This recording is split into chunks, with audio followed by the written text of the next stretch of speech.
नमस्कार दोस्तों, मैं हूं आपका भाई प्रतीक मलिक और स्वागत करता हूं आपका आपके अपने YouTube चैनल TCF प्रतीक मलिक पर। जैसा कि आप सबको पता है, सीटेट 2021 की तैयारी के लिए हमने शुरू किया एक स्पेशल टेस्ट सीरीज, जिसमें अभी तक हम CDP को कवर कर चुके हैं। पूरे क्वेश्चन हमने प्रीवियस पेपर में जितने भी आए हैं सारे कवर करवा दिए हैं। अब से हम शुरू करने जा रहे हैं दो अलग अलग सीरीज। एक तो रहेगी आपकी हिंदी पेडागोजी के लिए, एक इंग्लिश पेडागोजी के लिए। इसका रीज़न ये है कि मैं एक साथ में आपके 60 क्वेश्चन नहीं करवा सकता, इसलिए मैंने 30 क्वेश्चन हिंदी पेडागोजी के शाम को करवाया करूंगा और इंग्लिश पेडागोजी के सुबह 30 क्वेश्चन करवाया करूंगा, क्योंकि वीडियो लंबी ना हो और आप आराम से बैठ के देख पाएँ। ठीक है दोस्तों, तो आज मैं ये वीडियो लेके आया हूँ जिसमें डिस्कस करूंगा दिसंबर 2019 में जो पेपर हुआ था उसकी हिंदी पेडागोजी। उसके अंदर जो लैंग्वेज 1 लैंग्वेज 2 दोनों के मिला के आपके पेडागोजी के 30 क्वेश्चन हो जाते हैं, वो सभी डिस्कस करूंगा मैं इसके अंदर। ठीक है, वीडियो शुरू करने से पहले अगर आपने अभी तक हमारे चैनल को सब्सक्राइब नहीं किया है तो सब्सक्राइब कर लेना। साथ ही मैं आपको ये मान के चल रहा हूँ कि जो क्रैश कोर्स के अंदर मैंने पॉजिटिव नेगेटिव की एक वीडियो बनाई थी हिंदी पेडागोजी की, वो आप देख के आए हो। अगर वो देखी है आपने तो आपको फायदा मिलेगा इस वीडियो के अंदर। बहुत आसानी से आप 30 सेकंड या 20 सेकंड के अंदर हर क्वेश्चन सोल्व कर पाएंगे। अगर आपने नहीं देखी तो आप हमसे व्हाट्सएप पे जुड़ जाइए 8076392717। ठीक है, 2717 ये व्हाट्सएप नंबर है, 8076392717। इस नंबर पे आप मैसेज करना कि हिंदी पेडागोजी की वीडियोस चाहिए आपको, जो हमने क्रैश कोर्स में करवाई हैं उससे आप वो देख लेना, उससे आपको फ़ायदा मिल जाएगा। दूसरा, आप हमसे मांग सकते हैं कि जो पहले जो ये टेस्ट सीरीज चल रही है इससे पहले की जो वीडियोस है जिसमें CDP हमने कवर करवाया वो, साथ ही अगर आपको पूरा क्रैश कोर्स चाहिए वीडियो कोर्स तो वो आपको मिल जाएगा। 15 डेज क्रैश कोर्स था जिसके अंदर मैंने 1 घंटे के अंदर पूरी हिंदी पेडागोजी करवा रखी है, 5 घंटे के अंदर CDP करवा रखी है, आपका 3 घंटे के अंदर मैथ्स पेडागोजी करवा रखी है। इसी तरह से आपका मतलब डिवाइड कर रखा है, जिसमें 15 दिन का पूरा क्रैश कोर्स है। साथ ही आपको EVS के पेपर चाहिए, EVS के अगर नोट्स चाहिए, 10 पेजेस के नोट्स है जिसमें हर साल 13 या 14 नंबर का आ जाता है, तो आप वो भी लिख सकते हैं, वो भी मांग सकते हैं। आपको करना बस ये होगा, व्हाट्सएप ही करना भाई, कॉल नहीं करना है। व्हाट्सएप पे अपना नाम और साथ में भेजना होगा कि भाई आपको इन तीनों में से आपको किस चीज़ में हेल्प चाहिए हमारे। चलिए स्टार्ट करते हैं आज की क्लास। पहली बात तो यही है, प्राथमिक स्तर पर बच्चों की भाषा का आकलन करते समय आकलन करने का उद्देश्य क्या होता है। समझो एक चीज़ मैंने आपको बताया था जब हम पेडागोजी वाला पार्ट कर रहे थे, उसके अंदर एक चीज़ थी भाषा प्रयोग मैंने रखा था पॉजिटिव के अंदर। थोड़ा सा आपको दिखा देता हूं अगर आपने नहीं देखा वो अभी तक। ये भाई आप कह लीजिए मेरे पेड नोट्स हैं, या ये कह लीजिए जो मैंने सीटेट के अंदर वीडियो कोर्स करवाया है उसके अंदर ये भाषा प्रयोग लिखा हुआ है। तो इस तरह से आप देख सकते हैं कि जो ये पॉजिटिव और नेगेटिव इस वीडियो की बात कर रहा हूं मैं, ये वीडियो जरूर आप देखना जिसके अंदर मैंने इनको डिस्कस कर रखा है। तो ये सारी नेगेटिव चीजें हैं, जहां पे भी ये चीजें आ जाएंगी, ये वर्तनी हो गया, आपका व्याकरण हो गया, ये सारी चीजें नेगेटिव है। वर्तनी से जुड़ा हुआ आपका श्रुतलेख हो सकता है, वो भी नेगेटिव होता है। ठीक है, सुंदर सुंदर लिखो, वो भी नेगेटिव है, जबकि हमारी अभिव्यक्ति वगैरह और ये सारी चीजें पॉजिटिव है। ये थोड़ा सा एक मैंने आपको दिखाया था कि आपको आइडिया हो जाए, जो आपको हेल्प करेगा। बस आप ऑप्शन देख के भी हमारे आंसर दे सकते हैं। चलिए, तो इसका उत्तर मैंने आपको बता ही दिया कि भाषा प्रयोग की क्षमता का आकलन, यही हमारा इसका आंसर है। ठीक है दोस्तों, नेक्स्ट पे चलते हैं। कह रहे हैं इनमें से कौन सा भाषा आकलन में सबसे कम प्रभावी तरीका है। मतलब कि 3 पॉजिटिव होंगे, 1 नेगेटिव होगा। समझ लो एक चीज, नेगेटिव में मैंने क्या बताया था अभी, स्पेलिंग मिस्टेक वाली चीजें बताई थी। तो श्रुतलेख क्या होता है आपका, डिक्टेशन होती है जिसके अंदर आपकी स्पेलिंग वगैरह देखी जाती है। सुलेख क्या होता है, सुलेख भी हमारा नेगेटिव ही आएगा इसके अंदर। ठीक है, क्योंकि हमें भाषा जब लिखवानी है या भाषा प्रयोग करवाना है ना, तो हमें बच्चे का लेखन कौशल किस चीज से ऊंचा होगा, मतलब अच्छा रहेगा कि वो अपनी बात अच्छे से कह पाए। वो कितनी मिस्टेक कर रहा है, स्पेलिंग मिस्टेक कर रहा है, ये हमारे लिए इतना मैटर नहीं करता। इसका रीजन आप वहां जान पाएंगे जब मैंने क्रैश कोर्स करवाया। तो इसका आंसर यही है। ठीक है, नेक्स्ट पे चलते हैं। देखिए, अच्छा क्वेश्चन है। आकलन की प्रक्रिया में केवल बच्चे की क्षमता का आकलन ही नहीं होता, बल्कि शिक्षक की शिक्षण प्रक्रिया का भी आकलन होता है। यह विचार, मतलब ये मैंने CDP में भी आपको जब करवाया था तो बताया था कि असेसमेंट बस वो नहीं है कि हम बच्चे का आकलन कर रहे हैं, वो भी है कि जब हम खुद का भी आकलन कर रहे हैं, हमें किस तरह से पढ़ाना चाहिए या ये चीज, तो वो हमारा पूर्णतः सही है। हमारा उत्तर 1 है। नेक्स्ट पे चलते हैं भाई। अच्छा क्वेश्चन है, कह रहे हैं रीमा ने तीसरी कक्षा में पढ़ने वाली रितिका की भाषा क्षमता, भाषा निष्पादन संबंधी क्रमिक प्रगति का ब्यौरा उसके अभिभावकों को दिया। अब समझो, क्रमिक प्रगति का ब्यौरा जहां भी आ जाएगा, इनफैक्ट आकलन के लिए अगर कभी भी ये चीजें ऑप्शन आ जाएंगे ना, अवलोकन, पोर्टफोलियो, जांच सूची, लिखित परीक्षा, या कुछ भी आ जाएगा, तो हिंदी पेडागोजी के अंदर जो इसका आंसर होता है, जो इंपॉर्टेंट माना गया है इनफैक्ट कहीं पे भी, तो वो हमारा पोर्टफोलियो होता है। ये मैंने सीडीपी के टाइम पे भी आपको बताया था। नेक्स्ट पे चलते हैं, पोर्टफोलियो इसका आंसर है। कह रहे हैं कि बताओ पहली कक्षा में डैश भी लिखने के अंतर्गत आता है। तो जब जो हमारा क्लास 1 में बच्चा होगा तो जरूरी थोड़ी है वो वाक्य लिख पाएगा, शब्द लिख पाएगा, अक्षर बना पाएगा। कुछ बच्चे होते हैं जो पेन पकड़ के बस लाइन खींचते रहते हैं, इधर उधर कोई चीजें बनाते रहते हैं, जीरो काटा खेलते रहते हैं, तो वो सारी चीजें वो भी लिखने के अंदर आती है हमारी। एक बच्चा अगर पेन उठा के कुछ लाइन भी खींच रहा है ना, वो भी लिखना है हमारे लिए। तो चित्र बनाना या जो ये चीजें हैं ये भी हमारे लिखने के अंतर्गत आता है। नेक्स्ट पे चलते हैं भाई। अच्छा क्वेश्चन है, कह रहे हैं प्राथमिक स्तर पर पढ़ना सीखने में सबसे कम, मतलब बाकी सारे तो पॉजिटिव हैं, एक आपका नेगेटिव है। तो समझो इस चीज को, जो अक्षरों की पहचान है ना, जिसके ऊपर आप ज्यादा इतना ज्यादा डालते हो, मोटिव होता है आपका या फिर आप फोकस होता है आपका, वो सबसे प्राइमरी चीज, प्राइमरी तो नहीं कहूंगा, मतलब आप ये कहेंगे कि सबसे यूजलेस चीज है, समझ रहे हो। हालांकि उसके बिना वो चीज नहीं हो सकती, लेकिन आप उसी को बस बच्चा पढ़ पा रहा है, वही आपका पढ़ना सीखना है क्या? नहीं, वो पढ़े हुए को समझ पा रहा है या नहीं समझ पा रहा है, ये इंपॉर्टेंट होता है हमारे लिए, समझते हो। तो इसीलिए अक्षर पहचानना ये हमारे लिए सबसे कम महत्वपूर्ण है, उससे डीप है बहुत ज्यादा। इसी तरह से जो बच्चा लिख पा रहा है, वो अक्षर बना पा रहा है, अच्छे से नहीं बना पा रहा है, वो त्रुटि कर रहा है या नहीं कर रहा है, स्पेलिंग मिस्टेक कर रहा है कि नहीं कर रहा है, वो हमारे लिए इतना इंपॉर्टेंट नहीं है। वो अपनी बात कह पा रहा है या नहीं कह पा रहा है, वो इंपॉर्टेंट है हमारे लिए, ठीक है। तो नेक्स्ट पे चलते हैं भाई। ये तो बहुत आसान है, कह रहे हैं भाषा अर्जन क्षमता, चोम्स्की ने कहा था भाषा अर्जन क्षमता के बारे में। नेक्स्ट पे चलते हैं।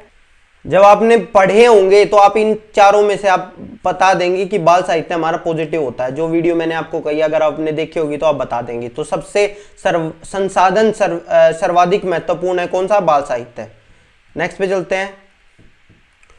बच्चे अपनी मातृभाषा का प्रयोग करते हुए हिंदी भाषा की कक्षा में अपनी बात कहते हैं। बिल्कुल सही बात है, वो कह सकते हैं, हमें उसको अपनाना चाहिए, हमें उसको रिस्पेक्ट देनी चाहिए, बिल्कुल सही है। तो ये क्या है? निंदनीय है, विचारणीय है, अनुचित है? नहीं, स्वाभाविक है ये चीज हमारे लिए, ठीक है। नेक्स्ट पे चलते हैं भाई। कह रहे हैं बहुभाषिकता हमारी पहचान भी और हमारी डैश डैश का अभिन्न अंग भी। तो आप क्या आंसर कहेंगे? देखो मैंने आपको हमेशा से बताया था कि जो बहुभाषिकता ये सारी चीजें होती है इसके अंदर पॉजिटिव नेगेटिव चीजें बताई थी। तो मैंने बताया था प्राइमरी स्टेज पे हमारा बाल साहित्य तो पॉजिटिव होता है, लेकिन जो हमारा साहित्य होगा ये नेगेटिव होगा। तो ये तो कट ही गया, चुनौती हमारा हो नहीं सकता। बहुभाषिकता हमारे लिए संसाधन होती है, कोई चुनौती नहीं होता। तो इसका उत्तर रहेगा पहला ही। नेक्स्ट पे चलते हैं भाई। कह रहे हैं कि प्राथमिक स्तर पर पाठ्य पुस्तक में कार्टून, भाषण, विज्ञापन आदि बच्चों की भाषा क्षमता के विकास में डैश है। अब मैं यही कहता हूं कि देखो आपको क्वेश्चन पढ़ने की जरूरत भी नहीं है, ऑप्शन देख लो। ऑप्शन में 3 आपको एक जैसे ऑप्शन मिलेंगे, एक अलग मिलेगा। देखो बाधक, निरर्थक, अनुपयोगी, ये सब एक जैसे से हैं, मतलब एक ही तरफ इशारा कर रहे हैं, नेगेटिव चीज की तरफ। ये पॉजिटिव है, ये सहायक है हमारे लिए। आंसर यही है, ठीक है दोस्तों। नेक्स्ट पे चलते हैं। देखो 5वीं कक्षा की सुहानी पांचों किन्हें आंखें दोनों आदि लिखते हैं। आप सुहानी के लेखन क्षमता के बारे में क्या कहेंगे? अब देखो इस तरह का जो ये क्वेश्चन होता है, ये मुझे ऐसा लगा कि सीबीएसई ने गलत आंसर दिया था इसका उन्होंने आंसर दिया था चौथा। जबकि जितना मैंने पढ़ा है मेरे को ऐसा लगता है कि ये पांचों, किन्हें, आंखें और दोनों, ये चारों शब्द उस लड़की ने सही लिख रखे हैं, सुहानी ने सही लिखे हुए हैं। तो इसका मतलब उसको अनुनासिका चिन्ह के प्रयोग के प्रति सजग है वो। तो इसका आंसर 2 होना चाहिए, ठीक है दोस्तों। चलिए नेक्स्ट पे चलते हैं। कह रहे हैं कि भाषा विद्यालय में भाषा शिक्षण के लिए कोई कार्यक्रम शुरू करते समय सबसे महत्वपूर्ण है लिखित क्षमता को पहचानना। अरे भैया लिखित क्षमता थोड़ी, भाषा शिक्षण के अंदर चारों कौशल आते हैं। हमारा पठन कौशल भी आता है, लिखित कौशल भी आता है, मौखिक कौशल भी आता है, श्रवण कौशल भी आता है। तो हमें चारों के बारे में बात करनी है, लिखित क्षमता के बारे में थोड़ी बात करनी है केवल। कह रहे हैं बच्चे की सहज भाषाई क्षमता को पहचानना। बिल्कुल सही बात है, बच्चे की सहज मौखिक, फिर वही वाली बात आ गई, मौखिक एक कौशल के बारे में बात हो रही है। पठन क्षमता यहाँ पे भी एक कौशल, यहाँ पे चारों के बारे में बात हो रही है। तो आंसर नंबर 2 है हमारा। नेक्स्ट पे चलते हैं भाई। कह रहे हैं कि कई बार बच्चे जब स्कूल आते हैं तो वो 2 या 3 भाषाओं को डैश और बोलने की क्षमता से लेस होते हैं। मतलब वो सुनते हैं और बोलते हैं, मतलब जो छोटा बच्चा स्कूल आएगा वो पढ़ लिख तो पाएगा ही नहीं। तो ये पढ़ना लिखना ये तो हो ही गया गलत। रटेंगे भी नहीं, वो क्या करेंगे, वो समझ पाएंगे, ऑब्वियसली यही आंसर था हमारा। नेक्स्ट पे चलते हैं भाई। देखिए, किसी विषय को सीखने का मतलब है कि उसकी डैश को सीखना और उसकी डैश को सीखना, ठीक है। अब देखो, पहला कह रहे हैं अवधारणा और विषय वस्तु। विषय वस्तु होती है जो कंटेंट होता है, कंटेंट तो हमारा बनता ही कंसेप्ट से है, तो विषय वस्तु को सीखना थोड़ी होता है, उनको तो समझना होता है, ठीक है। हमारा जो कंसेप्ट होते हैं, कंसेप्ट्स को सीखना होता है हमें, तो ये तो गलत है। इससे सेकंड वाले से कोई इसका बनेगा ही नहीं कि किसी वस्तु के सीखने का मतलब है कि उसकी विषय वस्तु को सीखना और उसकी डैश उपयोगी को सीखना, तो ये तो होगा ही नहीं ना। अवधारणा और शब्दावली, यही आंसर है। कह रहे हैं कि कोई भी एक सब्जेक्ट है, सब्जेक्ट मान लो हो सकता है आपका साइंस हो सकता है, कोई एसएसटी सब्जेक्ट हो सकता है, आपका कोई भी सब्जेक्ट हो जाता है। मान लो एसएसटी उठाता हूं मैं, एसएसटी के अंदर लोकतंत्र है। लोकतंत्र एक टर्मिनोलॉजी है, डेमोक्रेसी एक टर्मिनोलॉजी है, समझ रहे हो, टर्म्स है, शब्दावली है। तो हर सब्जेक्ट की अपनी शब्दावली है। जैसे कि आपका साइंस के अंदर कहूं तो फोटोसिंथेसिस, अब अगर आप इसको हिंदी में कहेंगे तो प्रकाश संश्लेषण, तो वो आपकी टर्मिनोलॉजी है। अब इसके पीछे एक कंसेप्ट होगा, वो टर्म होगी, उसका एक कंसेप्ट होगा, तो उसको सीखेंगे, तो इसका आंसर तीसरा ही है। नेक्स्ट पे चलते हैं भाई। अब देखो, ये हमारा लैंग्वेज 1 वाली हिंदी पूरी हो गई है। अब एक चीज बताता हूं, जब लैंग्वेज करोगे ना, तो लैंग्वेज करते टाइम पे एक ध्यान रखना, जब आप 1 कर रहे होंगे, देखो एक चीज दिखा देता हूं यहीं से आपको, जो आपको दिक्कत हो जाती है, ठीक है। देखो, आपको इस तरह का पेपर मिलेगा कुछ, हाँ दिखा रहा हूं मैं। यहां 90 क्वेश्चन आपके ईवीएस वगैरह के यहां खत्म हो गए हैं, ठीक है। अब जब आप यहां से आओगे तो आपका यहां ये देखो, आपका यहां 91 से क्वेश्चन आ जाएंगे शुरू, ठीक है। पहले आपका इंग्लिश आएगा, जिसमें लैंग्वेज 1 इंग्लिश लिखा होगा, ठीक है। फिर आपका इसी तरह से आप जब हिंदी पे आओगे तो यहां आपका हिंदी आ जाएगा। हर पेपर के अंदर आपका इसी तरह से होगा। यहां भी नंबर किस तरह से डला होगा, ये 91 से डला होगा। पहले 91 से लेके 120 तक हिंदी आएगा, फिर 91 से लेके 120 तक इंग्लिश पार्ट आएगा आपका। ध्यान से समझ लेना इस चीज को, सॉरी, इंग्लिश पार्ट पहले आएगा, फिर हिंदी पार्ट आएगा, फिर आपका आ जाएगा। अब जैसे ये खत्म हो गया हमारा, अब इंग्लिश वाला पार्ट आ गया। अब इंग्लिश आएगा 121 से लेके 150 तक, फिर आपका हिंदी आएगा 121 से 150 तक। तो आपकी 2 हिंदी आती है, 2 इंग्लिश आती है। तो बच्चे कहते हैं सर हम क्या करें? भैया, जो आपने लैंग्वेज 1 लिया है ना, तो आपको ऊपर देखना ही नहीं है कि लैंग्वेज 1 लिखा हुआ है, लैंग्वेज 2 लिखा हुआ है, इस तरह से आप कंफ्यूज हो जाओगे। देखो दिखा देता हूं कि सर ये कौन सा लिखा होगा, इस तरह से तो हम कंफ्यूज हो जाते हैं, ये सारी चीजें। तो आपको ये चीज देखनी ही नहीं है, आपको बस अपना नंबर देखना है। नंबर क्या देखना है कि अगर आपने लैंग्वेज 1 हिंदी ली है ना, तो उसमें आप 91 से लेके 120 तक हिंदी वाला पोर्शन करेंगे। नंबर देखेंगे आप कि मेरा हिंदी में 91 आ रहा है या नहीं आ रहा है।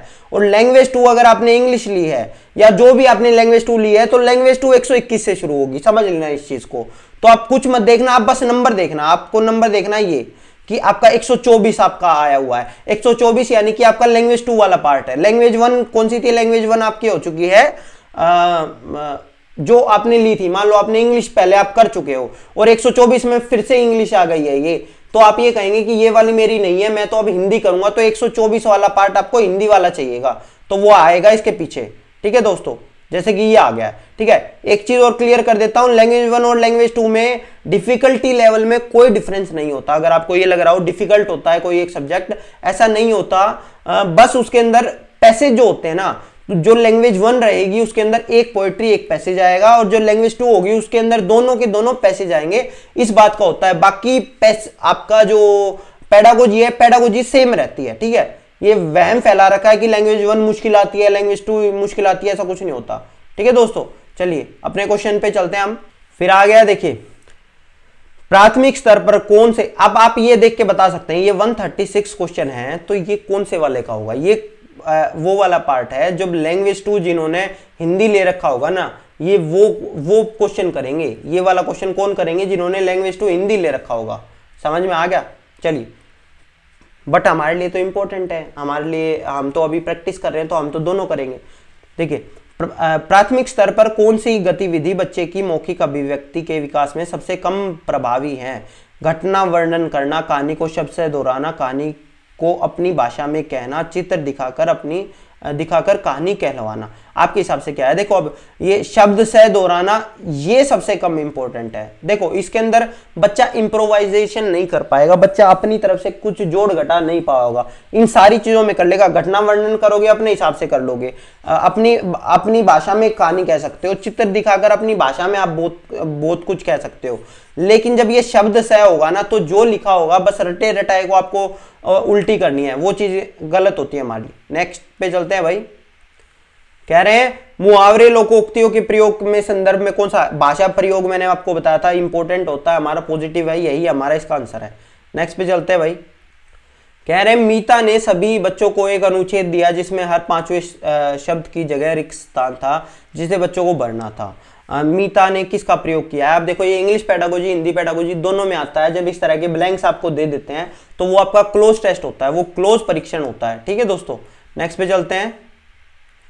कह रहे हैं बच्चों में डैश और डैश के माध्यम से लेखन कौशल विकास किया जा सकता है, किस हिसाब से आप कहोगे? अब जो ये लिपि चिन्ह होते हैं ना, ये लिपि चिन्ह, अक्षरों की बनावट, ये सारी की सारी नेगेटिव चीज है, समझ लो इस चीज को।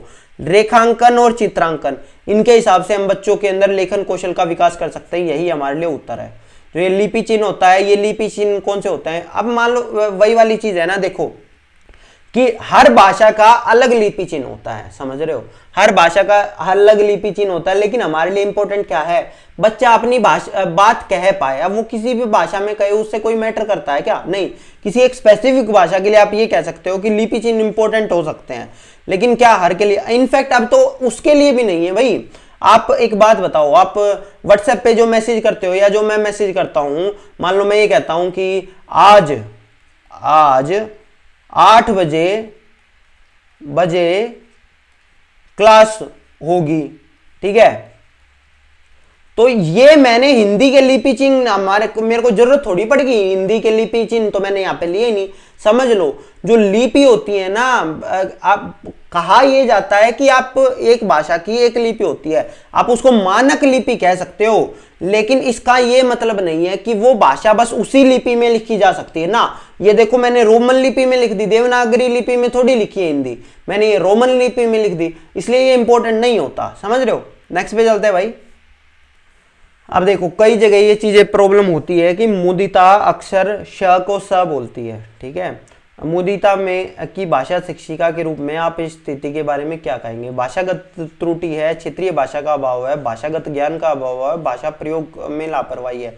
नहीं भाई, भाषा प्रयोग में लापरवाही नहीं है, भाषा का ज्ञान में भी नहीं हुई है, ऐसा आपने देखा होगा। इनफैक्ट आप अगर बिहार की तरफ में जाएंगे और जो ईस्टर्न यूपी है, वो इसको क्या पढ़ते हैं?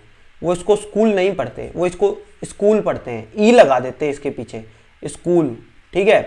तो वो त्रुटि नहीं कर रहे वो ना, उनकी जो क्षेत्रीय भाषा है ना, उसका प्रभाव पड़ रहा है उस चीज के ऊपर। बिहार में और ईस्टर्न यूपी के जो लोग होंगे वहां इस तरह का चीजें होगा, वो आधा स जब स्टार्टिंग में आ जाता है ना, तो वो उसके आगे ई लगा देते हैं, ठीक है? स्टार्ट को स्टार्ट इस तरह की चीजें कहते हैं वो, समझ रहे हो? तो ये क्षेत्रीय भाषा का प्रभाव होता है। इसी तरह से श को स कहीं कहीं बोलते हैं तो वो उसकी क्षेत्रीय भाषा का प्रभाव होता है उनके ऊपर, ठीक है दोस्तों? नेक्स्ट पे चलते हैं। देखो अच्छा क्वेश्चन है, कह रहे हैं निम्नलिखित में से कौन सा प्रश्न बच्चों की भाषा क्षमता के विकास में सर्वाधिक सहायता है? आपके हिसाब से कौन सा है? डाल का इस्तेमाल करते हुए वाक्य बनाओ। इसके अंदर बच्चा खुद से वाक्य बना रहा है, पहली बात तो यही है। अब देखो, तितली कली के पास में कब गई होगी और क्यों? तितली और कली ने क्या खेल खेला? तुम्हारी मनपसंद किताब कौन सी है? अब ये सारी चीजें है ना, अब इसके अंदर तो मैं ये कहूंगा कि यहाँ तो वो बच्चा अपनी तरफ से आंसर दे देगा, कोई दिक्कत की बात नहीं है, लेकिन एक वर्ड के अंदर आंसर देगा। यहाँ एक सिंगल वर्ड के अंदर आंसर देगा, और यहाँ जब अलग अलग वाक्य बनाएगा तो यहाँ उसके पास ज्यादा अपॉर्चुनिटी है अपनी बात कह पाने की। लेकिन जब ये बात आती है तितली, हमारा जो हिंदी इंग्लिश का टीचर होता है ना, वो इस बात के ऊपर बहुत ज्यादा जोर देता है कि उस कहानी में क्या था। अरे भैया, वो कहानी बच्चे के लिए उपयोग होनी ही नहीं है कि राम ने क्या किया, तितली कली के पास कब गई होगी और क्यों। अरे हमें इससे कोई मतलब है ही नहीं, समझ रहे हो? हमारा आंसर है इसका पहला, हमें कहानी से कोई मतलब नहीं है। अच्छा हाँ, एक सेकंड, ये क्यों नहीं ध्यान रहा था मुझे। कह रहे हैं कि तितली कली के पास कब गई होगी और क्यों। जब ये क्यों वाली चीज आ रही है तो इसके अंदर भी बच्चा बना सकता है, ठीक है? तो हाँ, इसका आंसर सेकंड होगा भाई, ठीक है। तितली ने कली ने क्या खेला, ये तो जो रटा रटाया जो आंसर होगा वो तो वही देगा बच्चा, ठीक है। लेकिन यहां क्योंकि इसके अंदर क्यों लिख दिया ना, कब गई होगी और क्यों, मतलब इसके अंदर बच्चा अपनी क्रिएटिविटी डाल सकता है कि हो सकता है उसने ये सोचा, हो सकता है उसने ये सोचा हो, तो वो वाली चीज है। तो मैं इसको ज्यादा इंपॉर्टेंट मानूंगा, इसके अंदर भी डाल डाल का इस्तेमाल करते हुए वाक्य बनाना। तो इसके अंदर बच्चा बना तो लेगा वाक्य, लेकिन उसको बांध दिया आपने, डाल डाल का उपयोग करते ही बनाएगा। लेकिन इसके अंदर बच्चा अपनी इमेजिनेशन से ज्यादा चीजें लिख सकता है, हो सकता है वो अपनी एक अलग ही स्टोरी बना दे। तो आप ये वाला आंसर लगाएंगे, सेकंड आपका आंसर है, ठीक है दोस्तों। नेक्स्ट पे चलते हैं। सामाजिक अंतःक्रिया की अवधारणा किससे संबंधित है, हमने बात की है वाइगोत्स्की से संबंधित है। चलिए भाई, अब देखो कह रहा है कि स्किनर ने भाषा सीखने में किस पर सर्वाधिक बल दिया। अभी अंतःक्रिया ये तो दिया था हमारा वाइगोत्स्की ने, ठीक है। अब भाषा अर्जन क्षमता ये किसने दिया था, ये दिया था भैया हमारा चॉम्स्की ने, ठीक है। अब जो ये अनुकरण था ना, अनुकरण दिया था हमारा स्किनर ने। स्किनर क्यों, स्किनर बिहेवियरिस्टिक था, व्यवहारवादी था, तो ये तो अनुकरण, रटने वगैरह और इन्हीं चीजों के ऊपर ज्यादा फोकस देते थे, ठीक है दोस्तों। नेक्स्ट पे चलते हैं।